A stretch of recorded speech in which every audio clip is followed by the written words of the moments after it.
from Kakinada, Guide School of Pharmacy. నేను ఒక NSS వాలంటీర్ని. అందరికీ ఇక్కడ గురించి విషయం చెప్పారు. బట్ అక్కడ ఒక బ్యూటిఫుల్ విమెన్ కూర్చున్నారు, వాళ్ళకి ఎవరు చెప్పలేదు. సో పర్సనల్ గా నేను వాళ్ళకి వెళ్ళి చెప్తాను.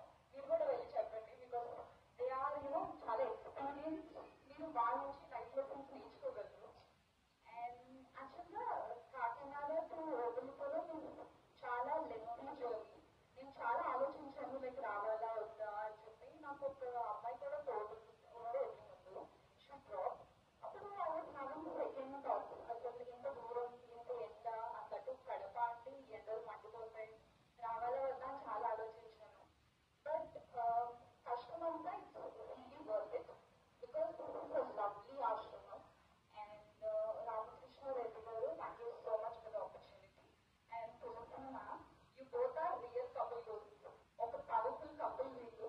లైక్ ఈ ఏజ్ లో వాళ్ళు మాల్దీవ్స్ ఆర్ అండమాన్ అలాంటి ట్రిప్స్కి వెళ్ళాలి వాళ్ళు ఉన్న డబ్బుల్లో. అలా కాకుండా సేవ చేస్తున్నారు. You should really visit. Like back side కూడా కొంతమంది ఉన్నారు. లైక్ యూజువలీ అక్కడ సారీ ఇంగ్లీష్ వచ్చేస్తుంది ఎక్కువ. బట్ అక్కడికి వెళ్ళి నేను చూసినప్పుడు యూజువల్గా నేను ఒక డాక్టర్ ఫార్మసీ హాస్పిటల్లో వర్క్ చేస్తాను. మేమే కొంతమంది పేషెంట్స్ ని గ్లౌస్ వేసుకుంటే కానీ టచ్ చేయము. బట్ రియల్లీ వెనకాల ఉన్న వాళ్ళ పొజిషన్ చూసి వాళ్ళు బోర్ హ్యాండ్స్ తో తాకి ఎలా ఉన్నారమ్మా, మీరు ఇక్కడ హ్యాపీగా ఉన్నారా, మీకు ఫుడ్ అంత మంచిగా అందుతుందా అని వాళ్ళు చూసే విధానం, వాళ్ళు చేసే సేవ నిజంగా ఐ నాట్ వర్త్ ఇట్. అంటే నేను చేసిన సేవ చాలా తక్కువ అనమాట.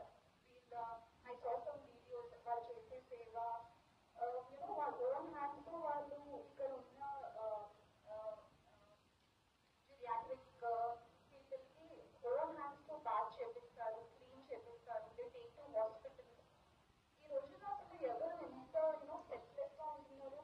సో దీస్ పీపుల్ చెప్పాలంటే మాకు కాదు అవార్డ్స్ ఇవ్వాల్సింది, this lady and worker. And as an NSS volunteer is nothing but national service team. Guide School of Pharmacy under Sheikh Mera sir. ఆయన ప్రోత్సాహంతో నేను చాలా ఈవెంట్స్ లో పార్టిసిపేట్ చేశాను. Like free health camp, dental checkups, blood donation drives, plantation drives, Swachh Bharat, Poshan Abhiyan, Janajagarana Abhiyan, ఇలాంటి చాలా events లో communities కి అవేర్నెస్ తీసుకురావడం అనేది జరుగుతుంది. సో అందుకే ఇట్స్ ఓకే. మీకు ఇప్పటికీ అర్థమై ఉంటుంది,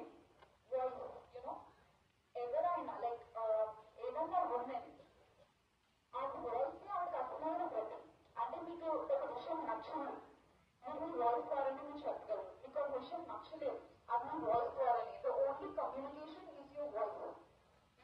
ఉమెన్ డెఫినేషన్ ఎలా ఉంటుందంటే, like a strong women is nothing but who deliberately gives her speeches through voice.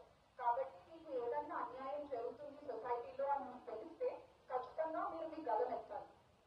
ఎందుకంటే ఇక్కడ నేను లోకల్ ఈవెంట్స్ లో మాట్లాడిన మాటలు ఈ pick me to national youth parliament in Delhi. And అక్కడ మినిస్టర్